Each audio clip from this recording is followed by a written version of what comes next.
Hello YouTube, this video will be part of a trinity that will be placed in the injury prevention playlist. And it actually has been introduced in the past by a segment that was purely theoretical where I explained and detailed the cycle of injury and the fact that I personally believe injury to be the result of cyclical adaptation failure. And that's just a fancy way to mean that you're doing something wrong, basically. And in this three-parter, I'm going to tell you what you're doing wrong. And it's going to be segmented in when, how, and where. The why is going to be really part of the three portions, so it doesn't really need to have its own video, but the why could just be that you don't know what you're doing, you're ignoring certain parameters, you're pushing through pain, you are not being a good listener to your body, you are ego lifting, an actual ego lifting that leads to actual injury, etc. So it's not as important because it's mostly a mindset thing, and I don't just want to make a video telling you that you need to stop being an idiot. I want to give you pointers and I want to give you clear indications of what you're doing wrong so that you can stop doing it now and you can prevent it from happening in the future. So, I personally think that injuries are more complicated than what most people think, but they're also much easier, meaning that once you understand how to avoid them, you can stay injury-free for pretty much forever, because they don't just happen. The fatalistic idea that injuries are just going to occur and you have to deal with it also implies that you cannot prevent it, and that is pure garbage. You need to be able to understand how they occur so that you can make sure that it never happens to you. Because the injury represents a gap in tonnage where you can't train and your mental health goes in the sink, and we want to avoid that. So, today I'm going to start with where. And by where, I'm not going to talk about the geographical location of where you lift, although that is actually going to be mentioned in the when, because it's relevant for a time perspective context. You'll see why. But for the where, I mostly want to talk about the way your body moves. And so in this video, I'm going to assume that you've consumed some of the videos I made in the injury prevention playlist, because if you have, you understand that my idea of injury prevention mostly goes through controlling the movements of the body. And if you understand the way the body moves, especially through a movement that is loaded, you are going to greatly heighten your ability to avoid injuries. So the where in the title actually refers to the position in which the body enters that is going to be the most conducive to injury. And that is going to be across the board where the body is at its weakest. And it can be a muscular weakness and it can be a structural weakness. And you see that they usually go hand in hand, because what most people call the weak part of the lift usually means that this portion of the lift is one where the muscles are going to have to be recruited the most to be able to actually create movement. And it also means that for the most part, if the muscles fail to maintain that position, structural integrity dies and you enter structural failure, and that's when your form deteriorates. And what it means really when your form deteriorates is the structure has to shift from one stance to another because the muscles that were promoting the first stance just cannot handle it, and so you move to a more efficient quote-unquote state and stance, which can result to an overutilization of certain portions of the body. For example, when you go to pull a deadlift and your hips raise immediately, what happens is your hamstrings, glutes, and core are not strong enough to maintain the position that allows you to push your legs, and therefore you start recruiting a ton of lower back. And that can also be an issue of setup, but that is a thing that I want to discuss in a later video, because here I want to pinpoint the fact that the injury occurs there. So when you are going to be pushed and forced into a technique that you did not want to enter, and that's important, this is where injury occurs. Meaning that if you go into the deadlift with a rounded upper back and you pull from start to finish with a rounded upper back, the chances of injury are much lesser than if you started with a neutral spine that rounded under the load. Why? Because the dynamic motion of the rounding is what is going to ignite the injury in the first place, because it is going to be motion and it is going to create a space and a distance that the structure is going to go through under weight. And if you want to understand better, when it comes to, for example, flaring out the elbows on the bench. If you just did this, okay, and you flared out the elbows and you pressed with no weight, just like this with your body weight, it would do absolutely nothing. Your shoulders have the ability to internally rotate. It's not something that is major. It's not going to create injury with body weight. That being said, if it's loaded, now it's a movement pattern that the body cannot resist under that amount of stress, and that's where the snap occurs. So this is the first thing to keep in mind. You want to be able to own the technique from A to Z. If there is a point where the technique breaks down, as a bodybuilder, I must tell you, you're doing something wrong. Form breakdown can be acceptable for certain strength competitions, but for people who live for size, it is not. The discrepancy between your technique from rep A to rep Z, from your first rep to your last rep of the set, needs to be minimal. And if it becomes critical, it means that something needs to be changed, your weight management is not solid, etc., etc. But that can be pinpointed and located directly at the moment where the form dies. So that's one thing. And then to go back to the position and location where that form is the most susceptible to die, it's going to be the bottom of the lift. And the bottom of the lift can mean many things. It can be the bottom of the squat, it can be the very start of a deadlift, it can be the bottom of the bench, etc., etc. You will see with movements that are more isolation types that it's tougher to pinpoint. But all in all, what is going to represent the moment where you need to pay the most attention to your technique and the way your body is moving is the end of the negative. The end of the negative is where 99% of injury occurs. And if you think about it, and if you try and apply it to your own experience of what you've seen people do when they got injured, how often do you see someone tear their quad on the squat at the top of the range? How often do you see someone hurt their lower back at the top of the deadlift? Almost never. Why? Because these are safe positions. They are positions where the structure is at its strongest. So the risk of the injury occurring is much lesser. The point of the lift where you're under the most stress and you're struggling against the weight to go back to the strongest position is where you need to be very careful. And that is going to open a wide range of questions because certain lifts are going to be strictly more safe when it comes to that. Meaning that, unlike what most people think, a deadlift done properly is extremely safe. Why? There is no negative. You are owning the negative because you start from the floor. You start with the positive.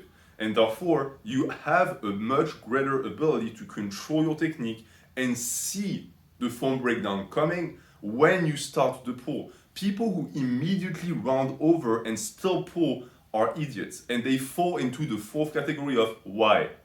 Why did I get injured? Why did I visit Snap City? Answer, you are an idiot, right? I can't make a video about that. You need to actually love your body and want to prevent injuries.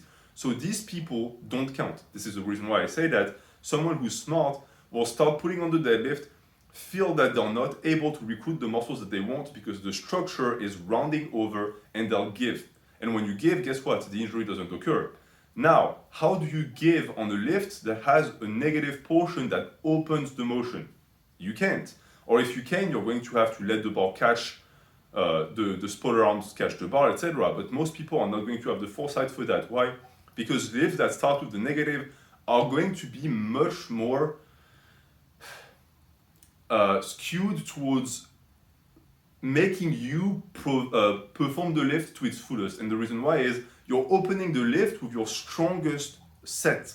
You're opening the lift with your strongest motion, which is the negative. You're infinitely stronger on the negative. And therefore, we have a tendency to always want to reverse that negative because the negative will not be a correct indication of whether or not you're going to actually be able to get the positive.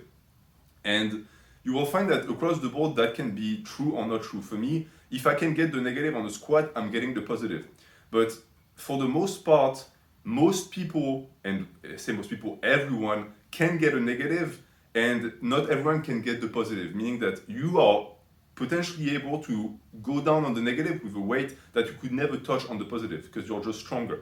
And you're stronger for what some people would say the difference in muscle activation, lengthening between contracting. In reality, I would just say that it's much easier to resist a weight that is being pulled by gravity than to push a weight against gravity.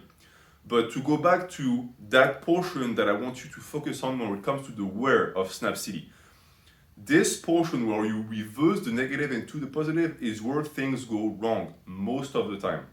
Because your form is going to break down here and you're going to keep grinding. And you're going to grind in a compromised position, which is going to greatly promote structural failure and not muscular failure. So you're mechanically already weak and you're pushing through it. So of course, something snaps. And a good example of that is going to be, for example, the good morning. People say that the good morning is unsafe. The reason they say that is because when it comes to getting a ticket to Snap City, the good morning is at the very front of the bus. Because you see that when you are doing a good morning, the end of the negative has you with your torso close to parallel. Where do you go from there? There is only one way to go but up, right? And if you go up, and if you have a compromised form, your torso is going to be fully rounded.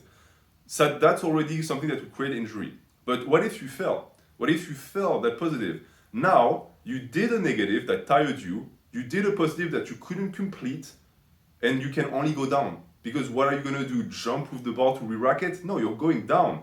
And what happens when you go down? You're going through a range of motion that you already failed to go through the first time with pre-fatigued muscles, pre-fatigued tendons, and lower back. And for the most part, you're not going to be able to gracefully put that bar down. So the bar will carry you through the range of motion beyond the point of comfort, and this is where injury occurs. So overall, you have to keep that in mind. That portion is where you need to be the most cautious because it's the one that is going to represent the most muscular and mechanical stress. So it's going to be also the best for hypertrophy, but it also is the riskiest. You need to be in full control of that so that you can always get out of it. And in terms of solutions to be in full control of that where of Snap City, I would tell you to put more emphasis and focus on your negatives. Be more wary of your technique on the negative because the technique on the negative dictates the technique on the positive.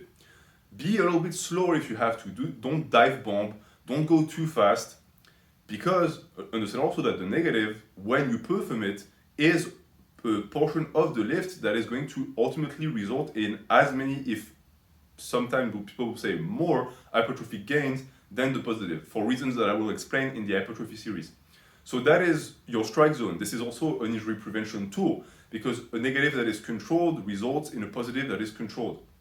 And therefore, if the two portions are controlled, you understand also that the bottom where the transition occurs is also controlled.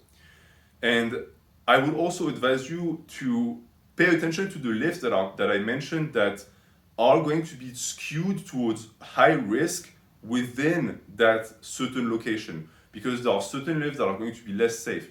So for example, a curl is going to be at its most stressful when your arm is extended, which also means you want to reduce the extension of the arm as much as you can because past a certain point, you're essentially just stretching the tendon and there is no point. So you also want to be playing around with your range of motion. What is going to represent a range of motion? Well, that portion is minimalized because if you look at the top portion, and this is the bottom of the range of motion, you cannot go lower. I want you to picture green. All of that, the top of the portion is green. And then there's a red portion here. The red portion is always going to be here. There's not a single person that doesn't have that red portion. It's the bottom of the negative. You want that red portion to be as small as possible, or rather, to never go into deep red. The deep red is injury. So of course, I don't want you to cut the range of motion before the red zone because that would just be not going to depth, doing half reps, but you need to pinpoint the portion of the Snap City zone that you want to avoid.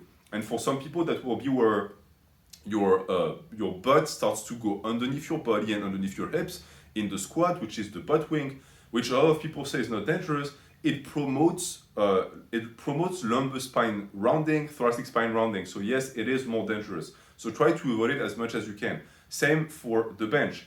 If you see that for the most part there is a certain portion of the bench press that is going to heighten either elbow flaring or shoulder rotation, try and find a way around it. You might want to pose a little bit shy of the chest.